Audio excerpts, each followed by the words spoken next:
नमस्कार, जी न्यूज देख रहे हैं आप। मैं हूं आपके साथ पयोधी शशि। हाथरस की गैंगरेप की पीड़िता की चिता की आग ठंडी भी नहीं हुई है और जरा राजनीति का आलम देख लीजिए।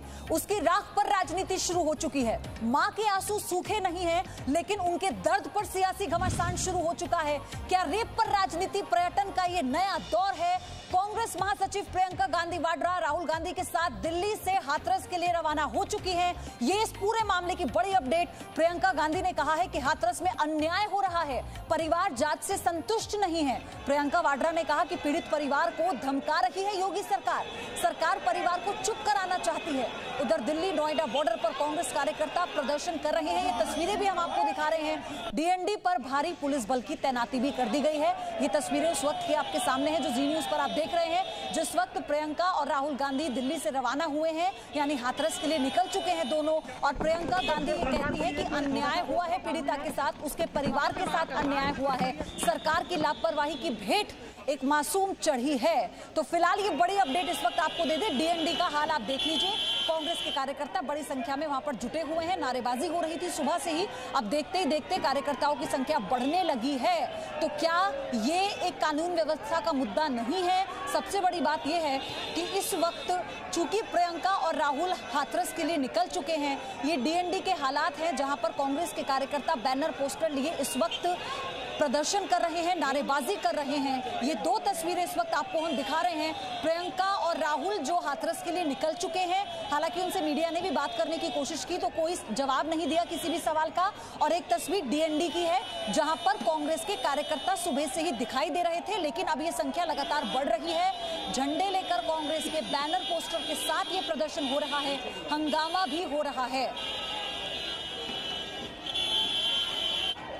वरुण भसीन डीएनडी पर इस वक्त जुड़ चुके हैं, मेरे सहयोगी मौजूद है वहां पर। वरुण, वहां पर तस्वीर दिखाइए, ताजा हालात क्या हैं जरा बताइए।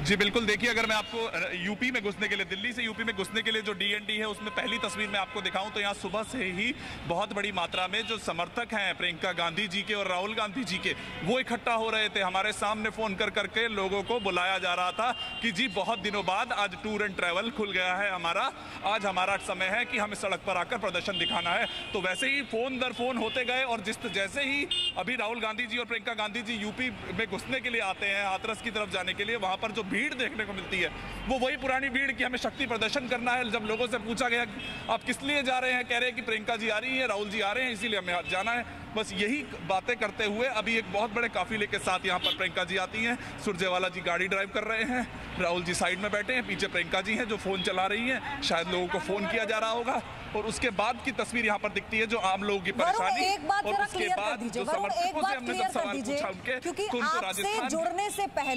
आपसे जुड़ने से पहले अपने दर्शकों को तो हम ये बता रहे थे कि पीड़िता को लेकर ही कांग्रेस के कार्यकर्ता यहाँ पर जुटे हैं ताकि उसे न्याय मिल सके। उसकी न्याय की लड़ाई कांग्रेस लड़ रही है, लेकिन आप ये बता रहे हैं कि कार्यकर्ता तो इंतजार कर रहे हैं कि कब प्रियंका जी और राहुल गांधी आए, उनका काफिला गुजरे तो हम नारेबाजी करना शुरू कर दें। जी बिल्कुल, देखिए ना, समय को समझिए आप। जब सुबह की बात होती है तब कितने समर्थक होते हैं? 10। लेकिन जब राहुल जी के आने का टाइम होता है बॉर्डर पर, जब प्रियंका जी के आने का टाइम होता है या जनपद की तरफ से दिल्ली की तरफ बढ़ने का टाइम होता है तो समर्थकों की संख्या एक साथ क्यों बढ़ जाती है? और प्रियंका गांधी जी के और राहुल गांधी जी के साथ ही इतना बड़ा काफिला क्यों आता है कि किस तरीके का, वो क्या बॉर्डर पर आकर प्रेशर दिखाना चाहते हैं या क्या पावर है? अगर पीड़िता की बात हो रही होती तो सुबह जो 10 लोग थे वो भी हमसे बात कर रहे थे, लेकिन नहीं, हमको 150 लोग लाकर उस बॉर्डर पर शायद आम लोगों को परेशान करना है। और वो जो 100 में से 90 लोग हैं जिन्हें शायद इसके बारे में मालूम ही नहीं है कि क्या हुआ है, वो लोग आए जिससे कि हमारा एक काफिला बहुत बड़ा दिखे और उसके बाद हम आम लोगों को भी परेशान कर सकें और उसके बाद जिस मुद्दे पे बात हो रही है उसको भटका के ये मतलब कि यूपी के जो मुख्यमंत्री हैं उनको कुछ बोला जा सके। अभद्र भाषा में यहाँ पर नारेबाजी हुई है और वो अभद्र भाषा में आप एक लड़की के लिए लड़ रहे हैं, एक जो 19 साल की लड़की के साथ जो बर्बरता हुई उसके लिए लड़ रहे हैं और वहां पर आप अभद्र भाषा ही उपयोग में ला रहे हैं। तो मतलब आपके घर में आप खुद महिलाओं की इज्जत नहीं कर सकते हैं और उसी तरीके की गालियों को आप सड़क पर देना सही समझते हैं? ये तो मतलब कि दोहरी मापदंड है। और सिर्फ टूर करने के लिए कुछ लोग आए हैं, बड़ी बड़ी गाड़ियां लेकर आई जा रही हैं जिनमें एसीओ में से नहीं निकल रहे। जैसे राहुल गांधी जी आए, प्रियंका गांधी जी आए तो गाड़ी के आगे आ गए, क्योंकि सबको अपनी दाल गिरानी है। जो वरुण, ये तस्वीरें तो हैरान करने वाली है। मैं आपसे अगला सवाल लूं उससे पहले क्या कह रहे हैं सुरजेवाला वो सुनवा देते हैं। जिस प्रकार से अनाचार और अत्याचार हो रहा है, और जिस प्रकार से आदित्यनाथ सरकार में कानून व्यवस्था पूरी तरह से फेल है, उत्तर प्रदेश को अपराध प्रदेश बना दिया गया है। किसी भी मुख्यमंत्री को शर्म से डूबकर मर जाना चाहिए और इस्तीफा दे देना चाहिए। तो इस्तीफा मांग रहे हैं फिलहाल तो रणदीप सुरजेवाला मुख्यमंत्री का। लेकिन वरुण, सवाल तो ये है कि ये कार्यकर्ता अगर आधे प्रियंका गांधी कह देती कि अजमेर चले जाओ, हम हाथरस से होते हुए कुछ भी हो जाए अजमेर आज पहुंचेंगे, अगर हमने इस लड़ाई को शुरुआत की है, इस लड़ाई की बतौर विपक्ष न्याय दिलाने के लिए, हम ऐसे न्याय दिलाएंगे, लेकिन ये तो होता हुआ नजर नहीं आ रहा। जी बिल्कुल, देखिए जब राजस्थान के मुद्दे की बात थी, जब राजस्थान में इस तरीके की चीज हुई थी, तब कोई उठ के नहीं आया था, तब किसी ने नहीं बोला था। यूपी को क्योंकि कोई ना कोई अपना पॉलिटिकल एजेंडा कहीं से ढूंढ कर लाया गया है कि चलिए कोरोना चल रहा है, उसका डर हमें है नहीं, उसके बारे में हमें कोई समझ नहीं है, हम तो चलेंगे। हमको आज फोन आया है, बहुत दिनों बाद फोन आया है कि आज सड़कों पर आना है, प्रियंका जी के लिए नारे लगाने हैं। अगर उस लड़की के लिए नारे लगाए जाते तो उस बात को समझा भी जाता, लेकिन यहाँ पर प्रियंका गांधी जिंदाबाद हो रहा है। क्यों हो रहा है भाई? किस लिए नारे लगाए जा रहे हैं? उस लड़की के लिए लड़ना है। आप कानून व्यवस्था को सही करने की बात करिए, आप ये बोलिए कि वो जो फास्ट ट्रैक कोर्ट लाने की बात करिए, नहीं, उनको फास्ट ट्रैक कोर्ट का मतलब ही नहीं पता है कि ऐसे केसेस आगे ना हो। इन चीजों के बारे में तो जानकारी ही नहीं है, क्योंकि अब यहाँ पर वो पॉलिटिकल टूरिज्म शुरू हो चुका है। सड़कों पर आकर शोर मचाना हमारा काम है, हमारा काम समझदारी की बात करना नहीं है। और यही चीजें सड़क पर दिखी, सड़क पर आम लोगों को परेशान करने का क्या मतलब था? सुबह से जो प्रियंका गांधी जी और राहुल गांधी जी के नाम के नारे लगाने का क्या मतलब था? आपको जो भीड़ लग रही थी वो नजर नहीं आ रही थी? राहुल गांधी अभी कोरोना को लेकर सवाल उठा रहे थे, पूरे हिंदुस्तान पर सवाल उठा रहे थे।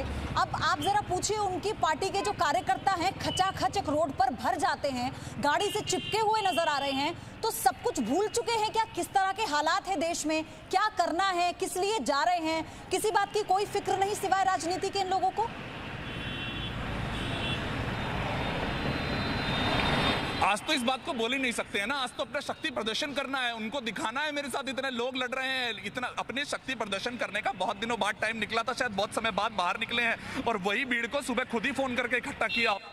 और ये भूल गए हैं कि कोरोना की बात पे मैं ट्वीट तो बहुत अच्छा करता हूं, लेकिन जब उसको फॉलो करने की बात आती है तो मैं उसे भूल जाता हूं, क्योंकि शायद कहीं ना कहीं मेरे को यूपी के एजेंडा भी चलाने हैं, कहीं ना कहीं मुझे और अपने एजेंडा चलाने हैं, उनको जीवित रखना है। कोरोना को तो शायद मैं बाद में भी वापस याद कर लूंगा, एक ट्वीट के जरिए किसी रिपोर्ट को वापस से रीट्वीट करके बोल दूंगा कि मोदी जी काम नहीं कर रहे हैं। लेकिन यहाँ पर उनको ये चिंता है कि मेरे साथ लोग ज्यादा से ज्यादा कैसे जुड़े। उन्होंने एक बार भी गाड़ी के बाहर आकर ये नहीं कहा कि आप मास्क पहन लीजिए या फिर आप सामाजिक दूरी बनाकर रखिए, लेकिन वो ट्वीट करने में कभी भी नहीं हटते हैं। अभी भी वो ट्रैफिक है, थोड़ा सा खुला है, लेकिन उनके जो समर्थक है वो भी हमें अलग अलग जगहों पर देखने को मिल रहे हैं, जो हाथरस की तरफ जो। ठीक है वरुण, आप बने रहिए मेरे साथ, लेकिन जरा डीएनडी की तस्वीरें आप देख लीजिए, ये हालात है वहां पर। कार्यकर्ता ये कह रहे हैं कि हम तो न्याय दिलाने के लिए बैठे हैं, लेकिन प्रियंका जिंदाबाद की नारेबाजी वहां पर हो रही है, क्योंकि प्रियंका और राहुल का काफिला जब पहुंचा तो बड़ी संख्या में जो हुजूम था कार्यकर्ताओं का वो उमड़ पड़ा। सुबह 10 बैठे थे, जी न्यूज ने आपको दिखाया था। अब जरा देख लीजिए क्या हालात बने हुए हैं।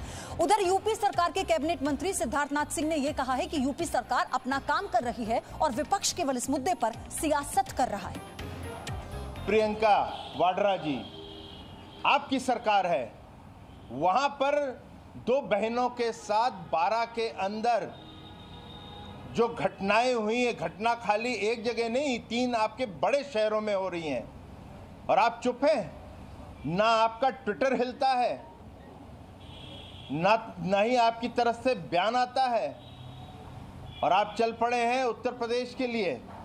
और दूसरी तरफ मायावती जी, अरे मायावती जी, आपका कार्यकाल जो SC ST समाज के लिए था, विशेष रूप से SC समाज के लिए, जिनकी आप नेता बनती हैं, मायावती जी आप भूल गई कि दलितों के ऊपर 1000, ये हमारा नहीं रिकॉर्ड है, 1000 दलितों का उसमें खून हुआ है आपके दौरान, और आज आप हमें लेक्चर दे रही हैं।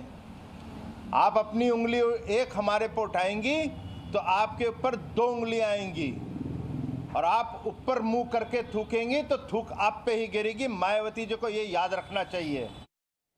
तो कुल मिलाकर आप इसे ऐसे समझिए कि एक दूसरे पर कैसे अब आरोप प्रत्यारोप लगाए जा रहे हैं और ये भूल गई है राजनीतिक पार्टियां कि एक मासूम एक बच्ची को न्याय दिलाने की लड़ाई है, उनका कोई राजनीतिक मुद्दा नहीं है। सियासी हलचल के बीच हाथरस की पीड़िता की पोस्टमार्टम रिपोर्ट सामने आ गई है। ये बड़ी खबर इस वक्त आप जान लीजिए। सफदरजंग हॉस्पिटल की इस रिपोर्ट में रेप का जिक्र ही नहीं है। रिपोर्ट के मुताबिक पीड़िता की गर्दन पर चोट के निशान हैं और रीढ़ की हड्डियां टूटी हुई हैं। पीड़िता को ब्लड इंफेक्शन और हार्ट अटैक भी आया था। रिपोर्ट के मुताबिक मौत का जो वक्त है वो 29 सितंबर सुबह 6:55 का था, यानी करीब 7 बजे। और इस मामले में एफएसएल की रिपोर्ट आज शाम तक आने की उम्मीद है। तो ये उम्मीद आज शाम तक है कि कम से कम इस रिपोर्ट के जरिए ये साफ हो जाए कि पुलिस जिस बात को नकार नहीं कर रही है कि दुष्कर्म हुआ, गैंगरेप हुआ, लेकिन खुद जब पीड़िता ये बयान देती है तो उसके बयान को भी तवज्जो नहीं दी जाती। ये बड़ी अपडेट है इस पूरे मामले में, क्योंकि सफदरजंग हॉस्पिटल की इस रिपोर्ट में रेप का जिक्र नहीं है। एक बार फिर से आपको सारी जानकारी मैं बता देती हूँ। रिपोर्ट के मुताबिक पीड़िता की गर्दन पर चोट के निशान हैं, रीढ़ की हड्डियां भी टूटी हुई हैं और पीड़िता को ब्लड इंफेक्शन था और हार्ट अटैक भी आया था। रिपोर्ट के मुताबिक मौत का जो वक्त है वो 29 सितंबर यानी 29 सितंबर तारीख है। सुबह 6:55 पर मृत्यु हुई मासूम की। तड़पने के बाद दम तोड़ दिया इस मासूम ने। इस मामले में एफएसएल की रिपोर्ट आज शाम तक आएगी, यानी थोड़ा इंतजार और करना होगा। और मेरे साथ इस वक्त निर्भया की मां आशा देवी जी जुड़ चुकी हैं। आशा जी, सबसे पहले तो जी न्यूज पर आपका स्वागत है। आपने तो इतनी लंबी लड़ाई लड़ी है, आपने तो 8 सालों का संघर्ष किया, तब जाकर आपको न्याय मिला। आज आप क्या कहेंगे? यही कहूंगी कि मुझे आज भी कहीं न कहीं यही डर है कि उस परिवार को भी हमारे जैसे ही संघर्ष करना पड़ेगा और न्याय पता नहीं कब मिलेगा। क्योंकि जिस तरह से मैं 2-3 दिन से देख रही हूँ, जिस तरह से चीजें सामने आ रही है, बच्ची खुद कह रही है कि नहीं हमारे साथ गलत हुआ है। पुलिस आज तो जो रिपोर्ट आई है पोस्टमार्टम की, उसमें ये तो आया कि नहीं रीढ़ की हड्डी टूटी हुई है, गर्दन पर चोट है। पुलिस ने तो परसों दिन ही। आशा जी हमारे साथ क्योंकि स्काइप के जरिए जुड़ी हैं तो उनसे थोड़ा सा कनेक्शन में दिक्कत है, लेकिन हम फौरन दुरुस्त करेंगे। जुड़ चुकी हैं आशा जी हमारे साथ। मैं ये कहना चाहूंगी कि जो भी के साथ हुआ है, इसने जो कार्रवाई करने में लापरवाही की है, बहुत दुखदायी है। क्योंकि ये एक जगह की बात नहीं है, ये